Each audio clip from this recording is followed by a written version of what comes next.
Hello and welcome to Tidbeats. My name is Konstantin, and in today's episode I'm going to show off a new Bitwig 3.3 feature, the Wavetable oscillator. However, I'm not gonna use the Wavetable oscillator to produce audio. I'm actually using it as a modulation source. As you can see, I've already set up a little patch. It's just using a sine wave oscillator that runs through an ADSR. The modulation source is currently not routed anywhere. So let's get started. First, I'm gonna route the modulation to the sine oscillator's fold parameter. While this sounds very nice, it's not what we're after today. Right now, we're actually modulating the fold parameter at audio rate because the wavetable oscillator is playing back the wavetable at the same pitch as our sine wave oscillator. In order to use the wavetable oscillator as a modulation source, we need to disengage the pitch bus. Right now, the wavetable oscillator is essentially frozen. It is oscillating at 0 Hz, which means it really isn't oscillating. And we're currently not running a phase signal into the wavetable oscillator. If we just want to use the wavetable oscillator as a free-running modulation source, all we have to do is basically dial in the frequency we would like the wavetable oscillator to oscillate at. So if I increase this here, we can see that the fold of the sine wave oscillator is starting to move at set frequency. However, if we want to create something more rhythmical that is in sync with our project tempo, we need to add a few modules. So let me just reset this to 0 Hz. And now bring in a scalar. And a phase input.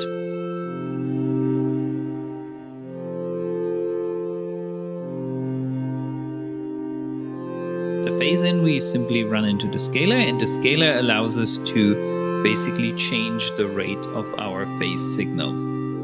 By default, the phase signal starts at 0 and ends at 1 and increases linearly over the course of a bar. So if we run the phase signal now into our wavetable oscillator, we're basically using a sine wave to modulate the fold parameter.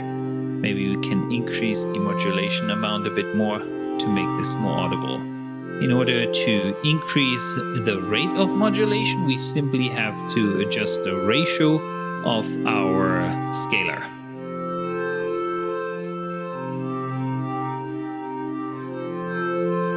We also want to make sure that we reset the phase of our wavetable oscillator in accordance to our scalar. So let's run the gate output of the scalar into the wavetable oscillator. And now we get a consistent modulation signal. Now the interesting part of using a wavetable oscillator is of course that we can manipulate its index. So let's move away from something that we could have got out of a traditional LFO and push that index further into more interesting territories.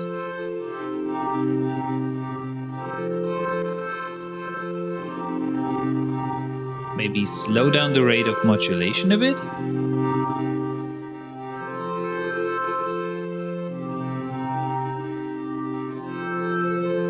And maybe we can actually modulate the index itself.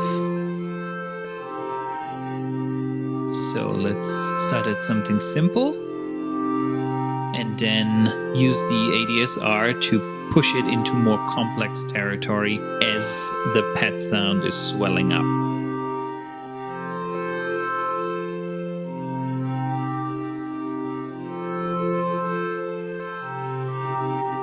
That sounds pretty interesting. Maybe let's pick a different wavetable and see what happens.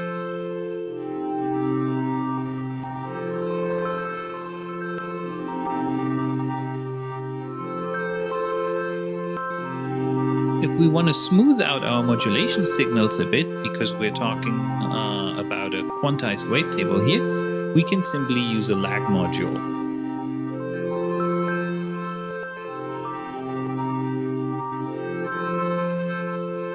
And maybe we can actually add an oscilloscope to see what we're doing here.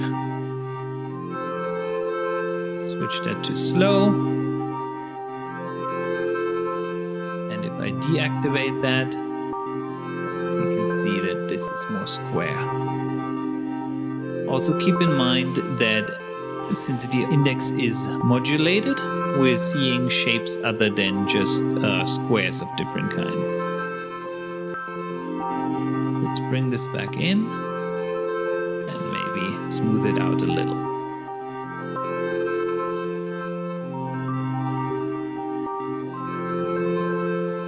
Let's increase the modulation amount a bit.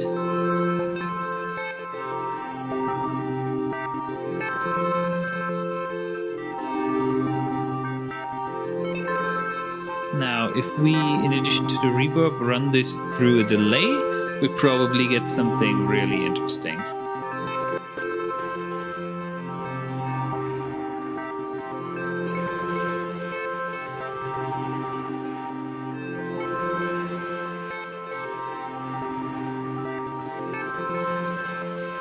I'm pretty satisfied with this. And that's it. This is how you can use the Wavetable oscillator as a modulation source. The important parts are you have to zero out the pitch bus, and then for free running modulation you can simply dial in the frequency in the Wavetable oscillator itself. If you want to sync the modulation to your project tempo, you need to use a scaler and a phase input. Thanks for watching, please consider subscribing, and see you next time.